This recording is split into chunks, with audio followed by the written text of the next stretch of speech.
Assalamualaikum warahmatullahi wabarakatuh. Kami dari kelompok 1 akan mempresentasikan tentang penerapan sistem informasi akuntansi penjualan pada toko Citra Kerudung. Saya Raisa Afni dengan NIM 11200-126, kelas 11 3C13. Untuk yang pertama itu ada sejarah. Toko Citra Kerudung adalah toko yang berdiri pada tahun 2015, di mana toko ini menjual berbagai macam fashion muslimah. Pemilik awal mulanya sudah merencanakan untuk membuka toko ini karena pemilik senang berjualan.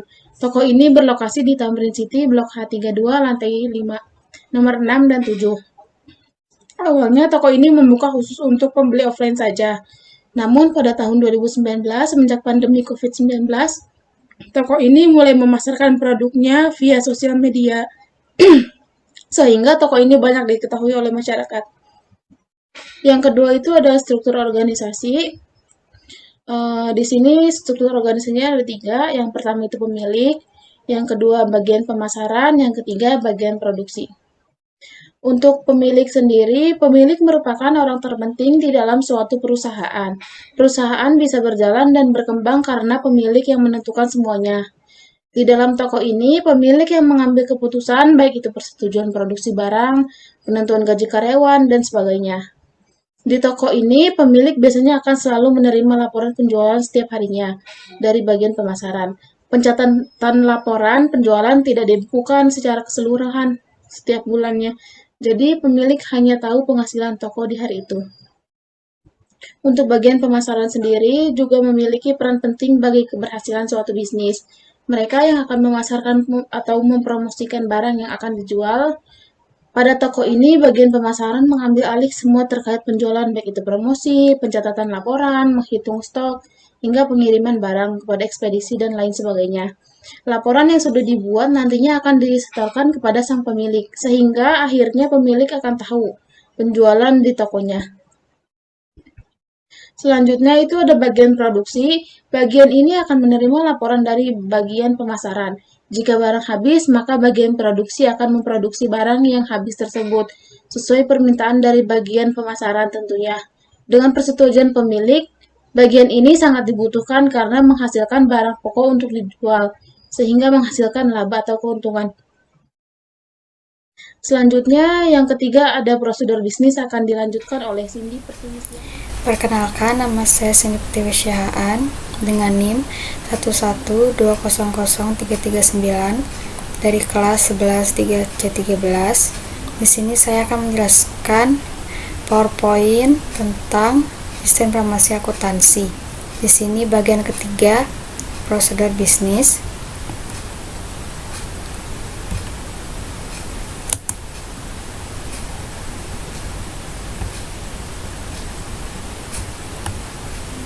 Yang pertama ada pengecekan barang, yang kedua permintaan produksi barang, yang ketiga penerimaan barang, yang keempat penjualan, dan yang kelima laporan.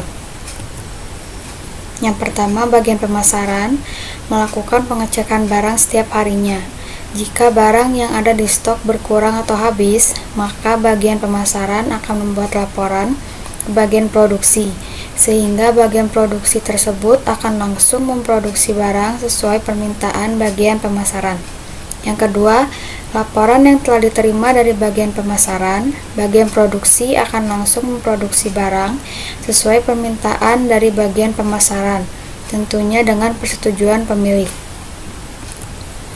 Yang ketiga, setelah barang selesai diproduksi, bagian pemasaran akan menerima invoice atau nota yang berisi jenis barang, harga, serta jumlah yang nantinya akan dicek oleh bagian pemasaran dan akan ditambahkan ke stok sebelumnya.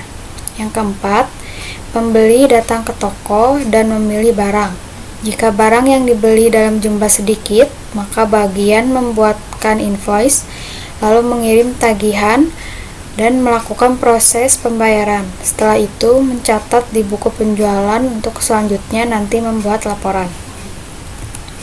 Yang kelima, setiap harinya bagian pemasaran akan membuat rekapan semua laporan penjualan dan menyerahkan hasil laporan kepada pemilik perusahaan.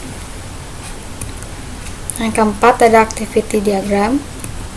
Yang pertama ini activity diagram prosedur pengecekan barang.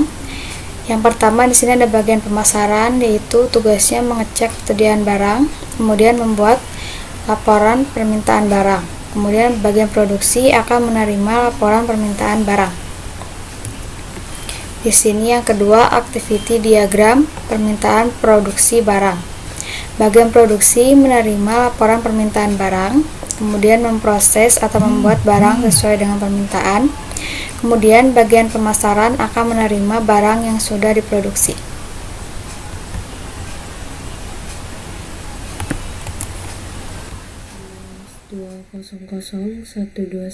akan melanjutkan penjelasan dari kelompok kami. Selanjutnya ada activity diagram prosedur penerimaan barang. Di sini yang pertama ada bagian pemasaran, lalu ada bagian pemilik. Bagian pemasaran menerima barang yang sudah diproduksi oleh bagian produksi, lalu selanjutnya menerima nota barang, dan selanjutnya menambahkan barang ke list stok yang sebelumnya sudah ada, lalu menginformasikan nota kepada pemilik. Selanjutnya ada activity diagram prosedur penjualan. Ada customer dan bagian pemasaran. Awal mulanya customer memesan barang kepada bagian pemasaran, lalu bagian pemasaran menerima pesanan, lalu mengecek persediaan apakah tersedia apa tidak. Jika tidak, maka pesanan ditolak, dan jika tersedia maka bagian pemasaran akan langsung membuatkan invoice, lalu menerima tagihan. Customer menerima tagihan lalu melakukan pembayaran. Setelah itu diinformasikan pembayaran tersebut kepada bagian pemasaran, lalu bagian pemasaran menerima pembayaran tersebut dari customer. Setelah itu memberikan barang kepada customer, lalu customer menerima barang tersebut. Selanjutnya ada activity diagram proses laporan dari bagian pemasaran kepada pemilik. Bagian pemasaran membuat laporan keuangan selama 1 hari itu, lalu menyerahkan laporan keuangan tersebut kepada pemilik. Pemilik menerima laporan keuangan dari bagian pemasaran. Selanjutnya ada dokumen masukan. Dokumen masukan adalah semua dokumen yang digunakan sebagai dasar untuk memperoleh data-data yang nantinya akan diproses untuk menghasilkan suatu keluaran yang dinamakan output.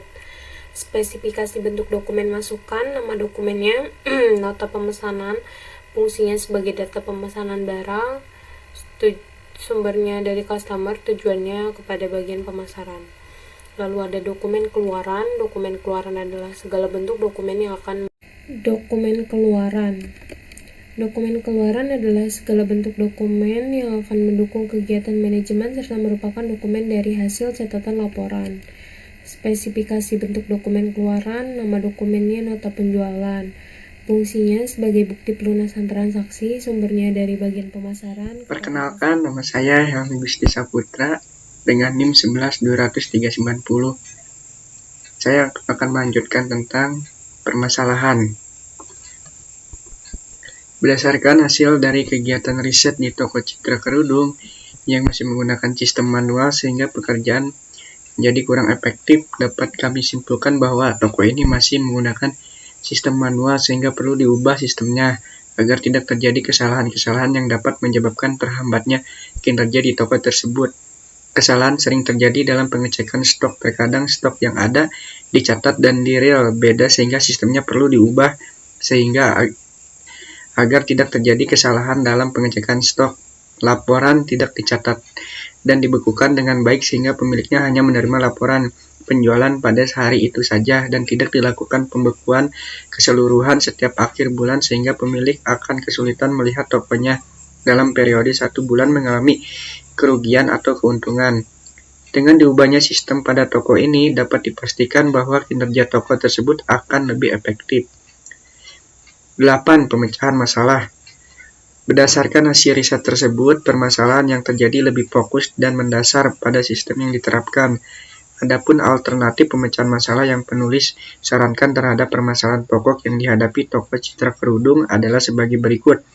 1. menggunakan aplikasi keuangan agar proses pencatatan penjualan pendapatan, pengeluaran jumlah stok akan lebih akurat dan tidak akan terjadi kesalahan stok. 2. Apabila sudah menggunakan aplikasi proses kerja akan lebih efektif dan cepat pencatatan pendapatan, pengeluaran dan stok akan tercatat di sistem dengan rapih sehingga tidak terjadi keseluruhan pencatatan. Untuk pelaporan menjadi lebih mudah, pemilik akan mengetahuinya bisnisnya mengalami kerugian atau keuntungan selama periode yang ditentukan. Kesimpulan, berdasarkan hasil dari kegiatan riset di toko citra kerudung yang masih menggunakan sistem manual sehingga pekerjaan menjadi kurang efektif, dapat kami simpulkan bahwa dengan diterapkannya sistem berbasis komputer atau dengan sistem terkomputerisasi, 1. Dengan diterapkannya sistem terkomputerisasi laporan keuangan berbasis desktop ini diharapkan dapat memperbaiki kekurangan sistem yang ada sehingga informasi dari setiap data persediaan di toko bisa mudah terawasi dan terkontrol. 2. Sistem ini dapat membantu berbagai pihak seperti bagian pemasaran, pemilik yang terlibat dalam pengelolaannya, data, dan proses mendapatkan informasi yang cepat dan akurat.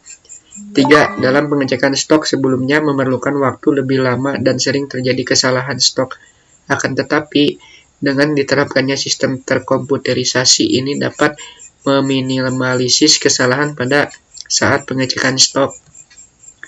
Saran, berdasarkan hasil yang sudah penulis buat dalam buku ini, maka penulis menyarankan masih banyak hal yang perlu diperbaiki dalam sistem di toko ini, sehingga perlu diubah sistem toko dari yang manual menjadi terkomputerisasi untuk meminimalisir terjadinya kesalahan yang dapat menghambat kinerja di toko tersebut.